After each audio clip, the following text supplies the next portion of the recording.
ETF index mutual funds నేర్చుకుని stock మార్కెట్లో రాణించాలనుకుంటున్నారా? వెంటనే ఈ నెంబర్కి కాల్ చేయండి.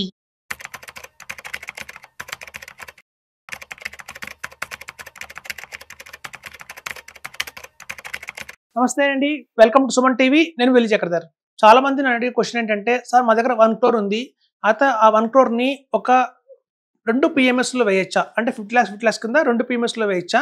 అలాగే ఆ 1 crore తీసుకెళ్ళి ఒకే AIFలో వేయచ్చా అనేది చాలా మంది కన్ఫ్యూజన్గా ఉంటారండి. ఇక్కడ నాకున్న ఆ 10 years ఎక్స్పీరియన్స్తో మీకు కొంచెం క్లారిటీ అయితే ఇస్తాను నేను. ఇక్కడ చూడండి, మనకి ఒక ఆప్షన్ అయితే ఉంది. మనకి 1 crore ఉంటే 2 PMSలో వేసుకోవడానికి, లేదా ఒక AIFలో వేయడానికి. ఇక్కడ చూడండి, 2 PMSలో వేస్తే లాభం ఏంటంటే, మనం 2 కంపెనీస్లో ఇన్వెస్ట్మెంట్ చేస్తున్నామండి. సో ఒక్కొక్క కంపెనీలో కూడా స్ట్రాటజీస్ అండ్ డిఫరెంట్ స్ట్రాటజీస్ ఉంటాయి. ఫర్ ఎగ్జాంపుల్ ఐసిఐసిఐ తీసుకుంటే వాళ్ళ దగ్గర కాంట్రా ఉంటుంది, వాల్యూ ఉంటుంది, అలాగే పైప్ ఉంటుంది. అలాగే మోతిలాల్ ఓస్వాల్ తీసుకుంటే వాళ్ళ దగ్గర ఫౌండర్స్ అనేది ఒకటి ఉంటుంది. అలాగే వాళ్ళ దగ్గర మిడ్ మెగా అనేది ఒకటి ఉంటుంది. అలాగే మీరు చూస్తే ఎన్జే వాళ్ళు తీసుకుంటే ఎన్జే ఫ్లెక్సీ క్యాప్ ఒకటి ఉంటుంది, ఎన్జే బ్లూ చిప్ ఒకటి ఉంటుంది. అలాగే మీరు తీసుకుంటే కార్నియల్ తీసుకుంటే అందులో వాళ్ళ దగ్గర షిఫ్ట్ ఒకటి ఉంటుంది, కాంట్రా ఒకటి ఉంటుంది. అలాగే ఆదిత్య బిర్లా వాళ్ళ దగ్గర కూడా మనకి సెలెక్ట్ సెక్టర్ ఒకటి ఉంటుంది. అలా రకరకాల ఒక్కొక్క కంపెనీ దగ్గర మనకి చాలా ఇన్ డెప్త్గా చాలా స్ట్రాటజీస్ అయితే ఉంటాయండి. మనం తీసుకున్న 50 lakhs ఒకటే స్ట్రాటజీలో పెట్టాల్సిన అవసరం లేదు. మనం కనుక ఇప్పటిదాకా అయితే ఈ రూల్ అయితే లేదండి, ఒకటే దాన్ని పెట్టాలని చెప్పి ఆప్షన్స్ అయితే ఇస్తున్నారు. మనకి ఫ్లెక్సిబిలిటీగానే ఉంది. రాబోయే రోజుల్లో తీసేస్తామంటున్నారు. బట్ ఎగ్జిస్టింగ్ కస్టమర్లు ఎవరైతే ఉంటారో, ఎగ్జిస్టింగ్ ఇన్వెస్టర్స్ ఎవరైతే ఉంటారో వాళ్ళకి మాత్రం ఎలాంటి ప్రాబ్లం లేదు. ఇప్పుడు చూడండి, రాబోయే రోజుల్లో మనకి PMSలో మినిమం 1 crore చేస్తామని అంటున్నారు. సో ఎప్పుడైతే మినిమం 1 crore వచ్చిందో అది ఎగ్జిస్టింగ్ ఉన్న వాళ్ళకైతే ఏం ప్రాబ్లం లేదండి. ఆల్రెడీ ఎప్పుడైనా కొత్తగా జాయిన్ అవుదాం అనుకుంటున్నాం PMS అనుకున్న వాళ్ళకి కూడా 1 crore రావాల్సి ఉంటుంది. అలాగే AIF కూడా 2 CR చేస్తామంటున్నారు. సో ఇట్లా రాబోయే రోజుల్లో మనకి PMS AIF మీద కూడా కొంచెం మినిమం అనేది పెరిగే అవకాశం అయితే చాలా కనిపిస్తున్నాయి. ఎందుకంటే కొత్తగా SIF లాంచ్ చేసింది SIB. సో మనకి రాబోయే రోజుల్లో కొంచెం పెరిగే అవకాశం అయితే ఉంది. 2014 దాకా కూడా చూసినా మీకు 25 lakhs మాత్రమే ఉండేది. 2019కి ఎప్పుడైతే ఉందో మనం అమాంతం 25 lakhs నుంచి 50 lakhs చేసేసింది. ఇప్పుడు ఆల్రెడీ 2019 అంటే చూడండి, ఆల్మోస్ట్ 6 years దాటిపోయింది. సో 2014 నుంచి 2019 ఒక డెసిషన్ తీసుకున్నప్పుడు 5 years తర్వాత డెసిషన్ తీసుకున్నారు. మళ్ళీ ఆ 5 years అనేది అయిపోయింది. సో కాబట్టి ఇప్పుడు మళ్ళీ మనకి 1 CR చేయొచ్చు అని అంటున్నారు PMSలో. ఆల్రెడీ కొన్ని కంపెనీస్ స్వచ్ఛందంగా మా దగ్గర PMS చేయాలంటే మీరు మినిమం 5 crores ఇన్వెస్ట్మెంట్ చేయాలి అంటున్నారు. స్టాలింగ్ లాంటి కంపెనీలు. అలాగే ఎక్విటాస్ అనే కంపెనీ మినిమం PMS చేయాలి వాళ్ళ దగ్గర అంటే 25 CR అని చెప్తున్నారు. సో కాబట్టి రాబోయే రోజుల్లో మనకి PMSలో అయితే భారీగానే మనకి పెరిగే అవకాశం ఉంటుంది. కాకపోతే ఎవరైతే ముందుగా మనం తీసేసుకుంటారో, ఈ టైంలో ఎవరైతే తీసేసుకుంటారో PMS, వాళ్ళ పొద్దున పెరిగినా కూడా ఆ ఇంపాక్ట్ అయితే ఉండదు. మనం చూడండి, ఇక్కడ ఇక్కడ PMS 2 తీసుకోవడం వల్ల 2 కంపెనీలో మనం పెడుతున్నాము, ఒక కంపెనీ కాదు. ఎందుకంటే దీని ఫండ్ మేనేజర్ వేరుగా ఉంటారు, దీని ఫండ్ మేనేజర్ వేరుగా ఉంటారు. ఒక ఫండ్ మేనేజర్కి ఒక టాలెంట్ పెట్టడం వాళ్ళ డెసిషన్ మేకింగ్ డిఫరెంట్గా ఉంటుంది.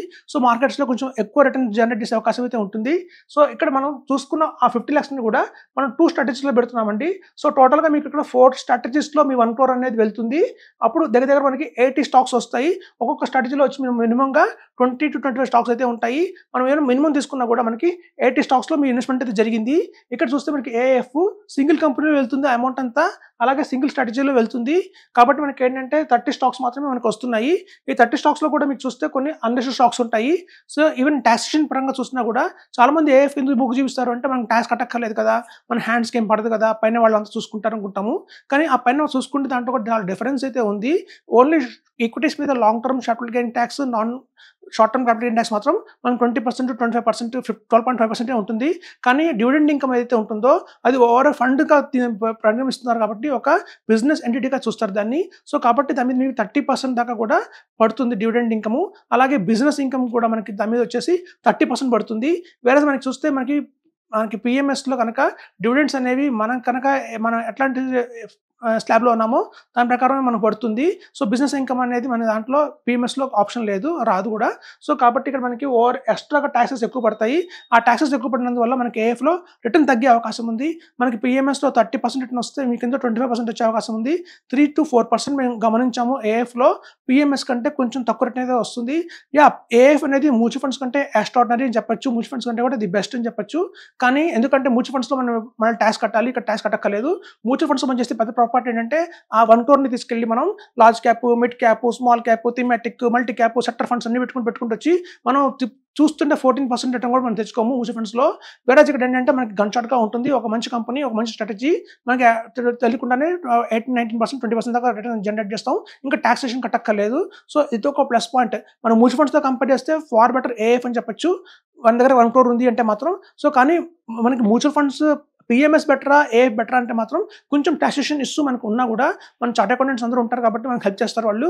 సో మనకేంటంటే ఇక్కడ ట్యాక్సెస్ తక్కువ పడతాయి, at the same time return ఎక్కువ వచ్చే అవకాశం ఉంది. ఇక్కడ చూడండి ట్రూ స్ట్రాటజీ తీసుకుంటున్నాం కాబట్టి ఇక్కడ ఒక కంపెనీ మీకు 23% రిటర్న్ ఇచ్చినా, ఇక్కడ ఒక కంపెనీ 27% రిటర్న్ ఇచ్చినా కూడా మీకు ఆన్ యావరేజ్ 25% దాకా అయిపోతుంది. సో కాబట్టి అదండి, మనం ఎప్పుడైనా 1 crore కనుక మీ దగ్గర ఉంటే నా ఉద్దేశం ప్రకారం 2 పిఎంఎస్కి వెళ్ళండి, ఒక ఏఎఫ్కి వెళ్ళకండి. మన దగ్గర ఎట్లా అయితే ముందు మన హై క్రైటీరియా ఏంటంటే నేను ఎప్పుడు కస్టమర్స్ చెప్పేది, నోట్స్ చెప్పేది, మనం పెట్టిన 1 crore ఎంత ఫాస్ట్గా దాన్ని 2 crores చేసాము అనేది మోస్ట్ ఇంపార్టెంట్గా ఉంటుంది. సో ముందు మనం 1 crore 2 crores చేసేసిన తర్వాత అప్పుడు కావాలంటే 1 crore మనం ఏఎఫ్లో వేయచ్చు. సో మనం అట్లా చేయాలంటే ఎంతకని మన దగ్గర ముందు 1 crore అంటే మాత్రం 1 crore తీసుకెళ్ళి ఏఎఫ్లో వేయకండి. మనకు 6 crores 4 crores వచ్చిన వరకు కూడా మనం పిఎంఎస్ఎస్లో ఉండటమే బెటర్. తర్వాత వచ్చిన మంచి అమౌంట్స్ వస్తాయి మనకి రేపు ఫ్యూచర్లో. ఎందుకంటే గ్రోత్ చూస్తే మాత్రం మనకి పిఎంఎస్ వచ్చిన రిటర్న్స్ మనకి ఏఎఫ్లో అంతగా రావట్లేదు. సో అలా ద సేమ్ టైం మనకి టాక్సేషన్ ఉండదు అన్న ఒక ప్లస్ పాయింట్ తప్ప మనకి ఏఎఫ్లో కూడా ఇంకొక మైనస్ పాయింట్ ఉంటుంది. వాళ్ళు పెద్ద ఒక సిరీస్ పెడతారు, ఆ సిరీస్కి ఒక డేట్ ఇస్తారు, ఆ డేట్ తర్వాత ఆటోమేటిక్గా డెడ్ డే అవుతుంది. మనం ఆ రోజు వాళ్ళు పెట్టిన డేట్ వరకు మార్కెట్ బాగా డౌన్లో ఉన్నా సరే ఆ అమౌంట్ మన అకౌంట్లో వచ్చి పడిపోతుంది. సో మనం అనుకుంటాం పిఎంఎస్లో ఒకవేళ మనకి లాస్ట్ 1.5 years నుంచి కొంతమంది మార్కెట్ చూసాం, మార్కెట్ ఏం బాగాలేదు, సపోర్ట్ చేయట్లేదు మార్కెట్. సో ఇట్లాంటి టైంలో కనుక మనం పిఎంఎస్లో పెడితే ఏమవుతుందంటే ఆ పిఎంఎస్లో ఒక మార్కెట్ డౌన్లో ఉందని మనం తీసుకోము, అలాగే వెయిట్ చేస్తాము. మార్కెట్ కొంచెం పెరిగిన తర్వాత పార్షల్ విత్డ్రాల్ కావచ్చు, ఫుల్ విత్డ్రాల్ కావచ్చు మనం చేస్తాము. కానీ మీకు ఏఎఫ్లో ఆప్షన్ కూడా ఉండదు. ఒకసారి ఆ డేట్ క్లోజింగ్ డేట్ వచ్చింది అంటే మాత్రం కంపల్సరీగా మార్కెట్ ఇట్లాంటి రెస్పెక్ట్ అవుతుంది, మార్కెట్ అప్ అండ్ డౌన్ మన అకౌంట్లో మన అమౌంట్ వచ్చేసి పడుతుంది. సో అది కూడా ఒక ప్రాబ్లం ఉంటుందండి. సో కాబట్టి ఏఎఫ్ కంటే కూడా మీ దగ్గర 1 crore ఉంటే మాత్రం 2 పిఎంఎస్లో వెళ్ళండి. ఒకవేళ 3 crores 4 crores ఉంటే మాత్రం అప్పుడు కొంత పిఎంఎస్ కొంత ఏఎఫ్ తీసుకెళ్తాము. అలా ఒక అడ్వైజర్ ప్రకారం ఒక సలహా తీసుకుని, ఒక డిస్ట్రిబ్యూటర్ సలహా తీసుకుని మాత్రం ఇన్వెస్ట్మెంట్ చేయండి.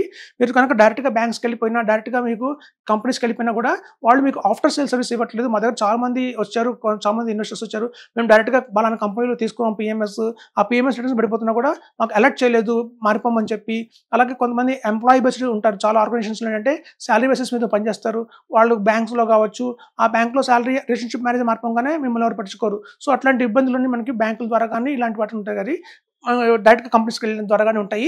కానీ ఇంకో చూడండి, రిటర్న్స్ మీద చాలా మంది చేస్తున్నారు. అంటే కొంతమంది 40% రిటర్న్ ఇచ్చే పిఎంఎస్లు ఉన్నాయి కదా, 50% రిటర్న్ ఇచ్చే పిఎంఎస్లు ఉన్నాయి కదా అని వాటి వెనకాల వెళ్తున్నారు.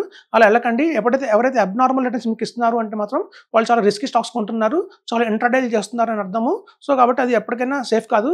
మనకి మ్యూచువల్ ఫండ్స్ కంటే 5% ఎక్స్ట్రా ఇచ్చే బెటర్ ఉన్న పిఎంఎస్లు తీసుకోండి, లేదా 10% దాకా వెళ్ళండి, మాక్సిమం క్యాప్ పెట్టుకోండి.